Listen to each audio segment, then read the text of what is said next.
일본 사람들은 하루를 어떻게 마무리할까요? 바로 뜨끈한 욕조에 몸을 담그며 하루의 피로를 푸는 것으로 마무리합니다. 단순히 씻는 게 아니라 하루의 감정을 정리하는 하나의 의식 같은 시간이죠. 그런데 말입니다. 이런 일본의 목욕 문화는 언제부터 왜 이렇게 자리 잡은 걸까요?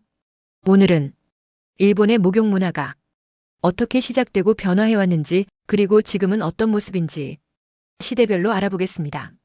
먼저 일본의 목욕 문화는 불교에서 시작됩니다. 6세기경 불교가 한반도에서 일본으로 전해졌고 함께 들어온 것이 바로 사찰의 욕당, 즉 목욕시설이었습니다. 이 당시 목욕은 청결이나 위생보다는 정신을 맑게 하고 몸의 번뇌를 씻어내는 종교적 정화의식의 의미가 강했어요. 사찰에 온 가난한 사람들에게 목욕할 기회를 제공하는 것도 자비의 실천이었죠. 시간이 흐르면서 귀족들과 승려들도 목욕을 즐기기 시작했습니다. 하지만 아직은 대중적인 문화는 아니었어요.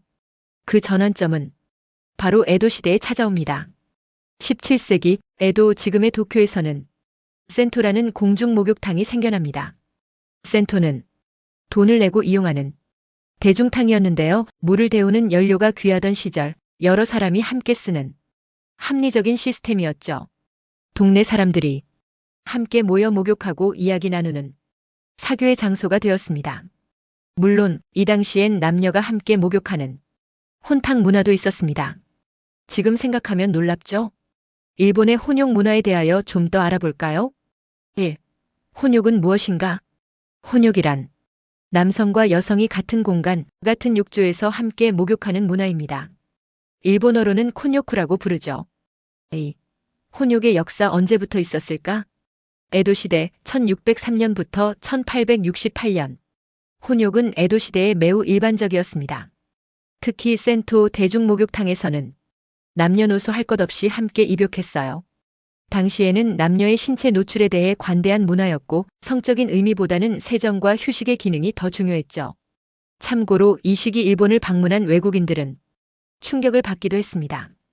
특히 포르투갈, 네덜란드 선교사들은 일본은 야만적이다 라는 기록도 남겼습니다. 메이지 시대 1868년부터 1912년. 메이지 유신 이후 일본은 서양 문물을 받아들이며 혼욕 금지령을 내리게 됩니다. 유럽식 윤리 기준에 따라 남녀가 함께 목욕하는 건 부도덕하다는 인식이 생긴 거죠. 하지만 일부 시골 지역에서는 여전히 혼욕 문화가 비공식적으로 유지됩니다. 오늘날 일본에서는 공공장소에서의 혼욕은 거의 사라졌습니다. 다만 일부 온천 지역, 특히 전통 료칸이나 산속 온천 등에서는 아직도 혼욕탕이 남아 있습니다. 이때는 대부분 수건이나 전용 입욕복을 착용하도록 되어 있어요. 3. 혼욕이 남아있는 지역. 지금도 혼욕이 가능한 지역은 대체로 산속, 외딴 마을, 유서 깊은 온천지들입니다. 대표적으로는 도치기현 니코 야마노카미 온천, 군마현 히가나유 온천, 나가노현 시부 온천, 노잔 온천, 오이타현 베푸 지역 일부 노천탕. 이런 곳에서는 혼욕이 문화유산처럼 보존되고 있어요. 4. 혼욕의 방식과 에티켓. 요즘 혼욕탕에서는 예전처럼 아무것도 입지 않는 경우는 드뭅니다. 대부분 다음과 같은 에티켓이 있어요.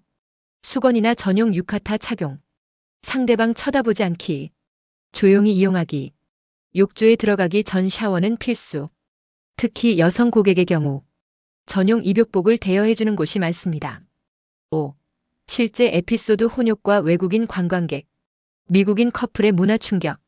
몇 년 전 도치기현의 한 혼욕 온천을 방문한 미국인 커플이 있었습니다. 남자는 신나게 먼저 들어갔고 여성은 혼욕이 어떤 방식인지 제대로 몰랐죠.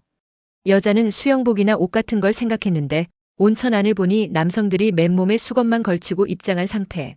얼굴이 빨개진 여성은 결국 들어가지 못하고 로비에서 2시간 기다렸다는 사연이 화제가 되었습니다. 이 에피소드는 혼욕이 단지 재미나 관음이 아니라 문화의 차이와 예절의 차이를 느끼게 해주는 사례입니다. 6. 왜 혼욕이 유지되었을까? 시골 지역의 공동체성. 작은 마을에서는 이웃들과 함께 생활하는 것이 자연스러웠고 목욕도 그 일환이었어요.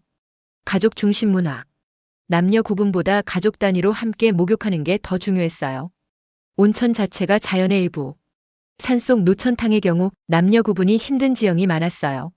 자연과 함께 목욕한다는 개념이 강했죠. 7. 지금 혼욕 문화의 미래는? 현재 일본의 혼욕탕 수는 전체 온천의 10% 미만으로 줄어든 상태입니다. 이유는 성희롱 논란, 관광객 증가로 인한 불편, 시대적 윤리 기준 변화. 그래서 요즘은 혼욕을 지키되 입욕복 착용을 기본으로 하자는 절충형 문화가 자리 잡고 있어요. 혼욕 문화는 한때 일본에서 너무나도 자연스러운 생활의 일부였습니다. 하지만 시대의 흐름과 윤리의식의 변화로 지금은 특별한 장소에서만 명맥을 이어가고 있죠.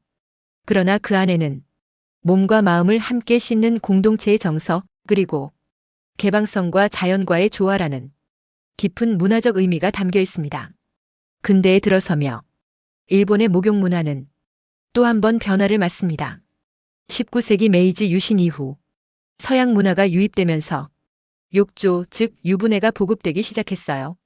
위생과 청결이 강조되고 목욕은 건강관리의 일환으로 국가 차원에서도 장려됩니다. 매일 목욕하기. 이게 이상적인 생활 습관이 된 거죠.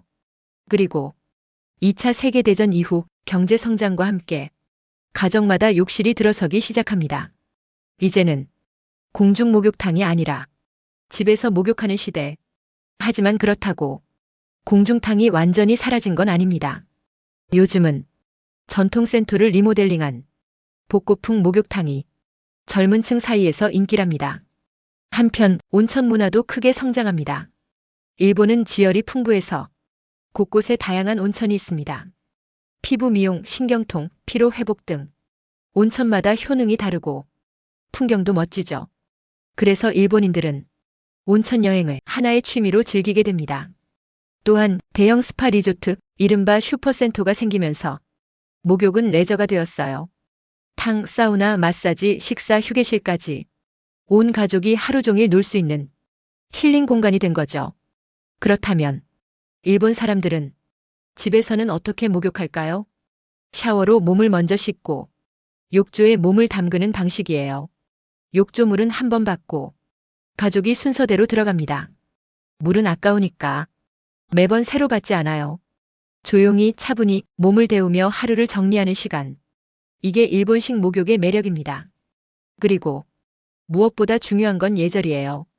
탕에 들어가기 전에 반드시 몸을 씻고 들어가야 하고 욕조 안에서 수건을 넣는 건 금지. 머리를 담그거나 크게 떠드는 것도 예의에 어긋납니다.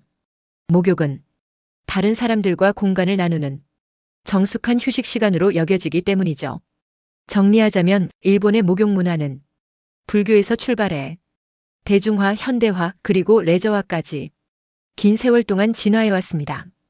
단순한 씻는 행위를 넘어 몸과 마음을 치유하는 시간. 그게 바로 일본식 목욕의 본질이 아닐까요? 지금도 일본인들에게 목욕은 하루 중 가장 소중한 시간입니다. 그 따뜻한 물 속에서 하루의 피로와 감정을 씻어내며 자신을 돌아보는 시간. 그래서 일본은 지금도 목욕에 진심인 나라입니다. 감사합니다. 다음 이야기에서 또 뵐게요.